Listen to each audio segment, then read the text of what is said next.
Hey guys, and welcome to another Walk-In Wednesday. I actually just did a video about 5 minutes ago. They're going to be uploaded probably a few days apart, but I just did a video on a boxed Walther PPK. It happened to be an RZM variation, but I also have a boxed Sauer 38H. And since I have both, just did the one, now I'm going to do the 38H, I thought it'd be a good idea to compare the two.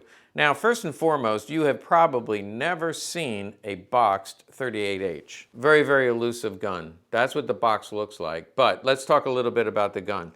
The Sauer 38H, the Sauer had made a couple of little 32 caliber pistols. They actually are known for shotguns and rifles and training guns. But they got into small arms with the model 1913, and they made some police pistols. Here's a picture of one from our website.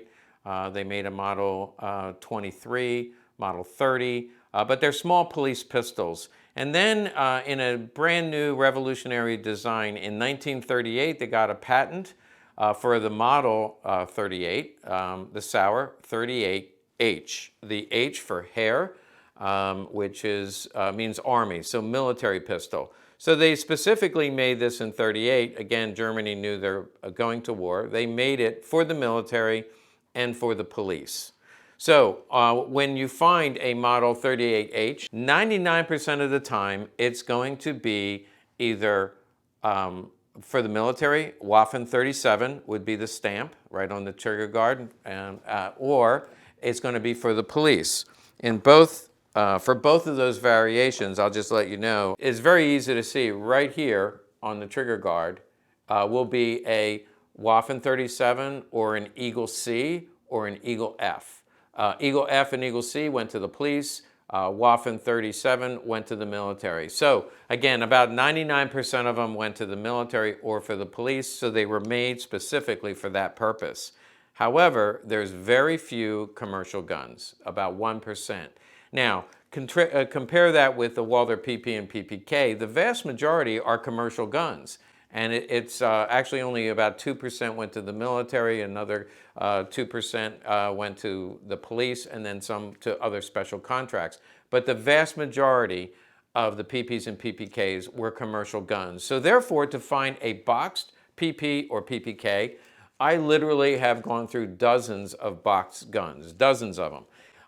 And some remain in my safe to this day. I really like the box guns, and that's the one that I just showed you. But to find a box 38H is really, really rare. In 30 years, I think I've only seen 2 box guns. This one is also rare in that it is numbered to the gun.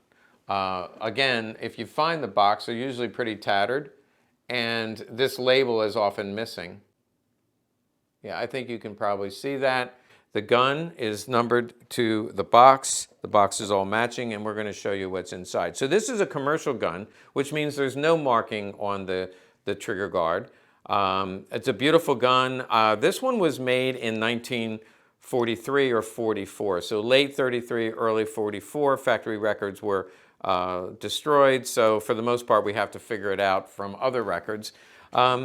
They're a very advanced gun in terms of the design. I've demonstrated this once before, but to take the slide off, very simple. You just pull that down. There's a little lever here. Pulls down easily. And I think it operates even easier than the PPK. Pull the slide back, lift up, and it pops right off. We'll do that again. Pull the slide back, lift up, pops right off. And then you can check the bore. This, by the way, it's got a mirror shiny bore in there. We'll put this back on. And the other feature that is kind of revolutionary, once you get the slide on, don't forget to pop that back up. And then we have the decocker. So I cocked it when I pulled it back. It's cocked. This lever here is the decocker. Just hit that and it decocks. Let's do that again. Pretty cool, huh? It's cocked, lever, decocked.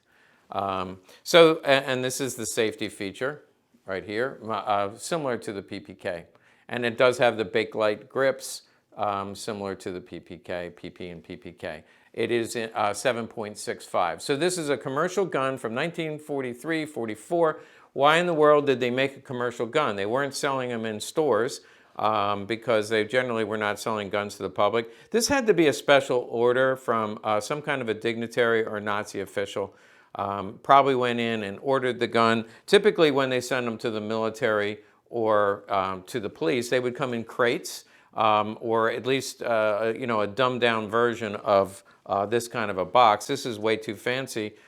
So this was a special order commercial gun for some kind of a party official. We don't know who it went to, but the box is numbered to the gun. This is what the box looks like. On the video we just did, that was the PPK box, and this is the 38H box. Somewhat similar, although the round label in the front versus the triangular on the side. Now let's open it up. Let's do our comparison here without having things fall out. The pink interior is the PPK. You see the 3 dummy rounds, and their tin. We're all familiar with that, that cleaning kit tin. And this has a green interior. It has a cardboard cleaning tin, and it also has a spare mag. You see how the spare mag fits in there, and the spare mag fits in here. This has 3 dummy rounds. This has 3 dummy rounds, but 1 is missing. Okay, on the going back to the gun, you can see it has the intertwined SS, which was like a company logo. It's to remove the magazine, by the way, it has the push button, just like the Walther PP and PPK. You push the button and it pops right out. So they both have the SS logo on the bottom. And toward the end of the war, by the way, they were just blank bottom. They didn't bother with that. So this commercial gun, even though it was toward the end of the war, should have a blank bottom, but I assume they said they gave them an upgrade on the magazines, 32 caliber, as I already mentioned. So the only other thing you might be interested in terms of this box gun, this has no markings on it at all. This is their cleaning tin. It's just it's a cute little cardboard box, and versus the Walther, which had it's a nice tin, aluminum tin. It has an image of the factory and the Walther banner on it. And when I open it up inside, I don't know if it ever came with an oiler, but there's the SS logo. Let me get my finger out of the way. SS logo for Sauer and Sons, by the way. It's not the Gestapo. It's SS for Sauer and Sons. And then what I called horsehair, and I got corrected many times on the internet that I know that's not real horsehair, but it's some other composite that they used for the cleaning kits. I understand that it works very well. Here are the 2 cleaning rods, the top one being the Sauer, the bottom one being the Walther. The manual. This is an early manual for the Walther PP and PPK, obviously. And it has the Zella Mellis factory on the back. And this is a very rare manual, the Sauer 38H. Little bit of history on that. If only 1% went to 1 or 2% were commercial guns. They didn't do manuals for the military and other guns, but there's a little bit of marketing on the front. The first guy in that row is an SA man. He has an SA cap on. They did sell the 38H to the SA. In fact, I'll bring you a separate video on a 38H that I have that was issued to the SA, and there's an inscription on it. So I want to bring you that one. But so the first gentleman is SA. The second looks SS. If I look at that cap, I think I see a skull. The third gentleman in that row is a police officer. Not sure about the next one. Some of you will write me. And that last guy looks like a Luftwaffe cap. So they're marketing to all branches of service, from the SA, the SS, the police, military, Luftwaffe. They're marketing to everybody in that manual. So it's a very cool manual. There's actually pictures of how to take the gun down, but you don't need that because I already showed you how to do that. But it's a very cool, very rare manual. And as I mentioned, I haven't bought the manual by itself. This came with the gun, the box gun, but I would imagine this manual easily would go over $500, as opposed to these manuals. We sell them in the $200 to $300 range for an original World War II or before World War II manual. Final comparison.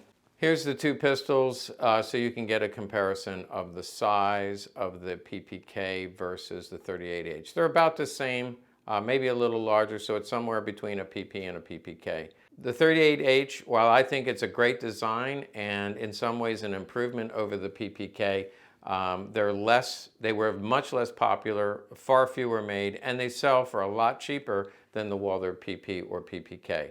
Okay, just to wrap it up, a quick look at the gun again. The logo is very simple in that it just has Sauer and Sons on it. Maybe you can see that. And also Sewell, Sauer and Sons in Sewell. Say that 3 times really fast. Sauer, Sons in Sewell. Sewell was a city that had actually a lot of weapons industry.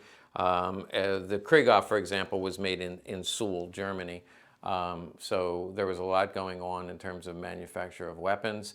7.65, as I mentioned before, shoots great, really easy to use. So from the 1940s, we know that it's going to have the eagle end firing proof. It's actually on the end of the barrel. There's a firing proof on the frame. Right under the serial number, there's a firing proof on the slide. So just like the PPK frame, slide, and end of the barrel, they had the eagle end or Nazi firing proofs. So that's it in a nutshell. It's a Sauer 38H. It's a commercial variation which had to have gone to some high-end official.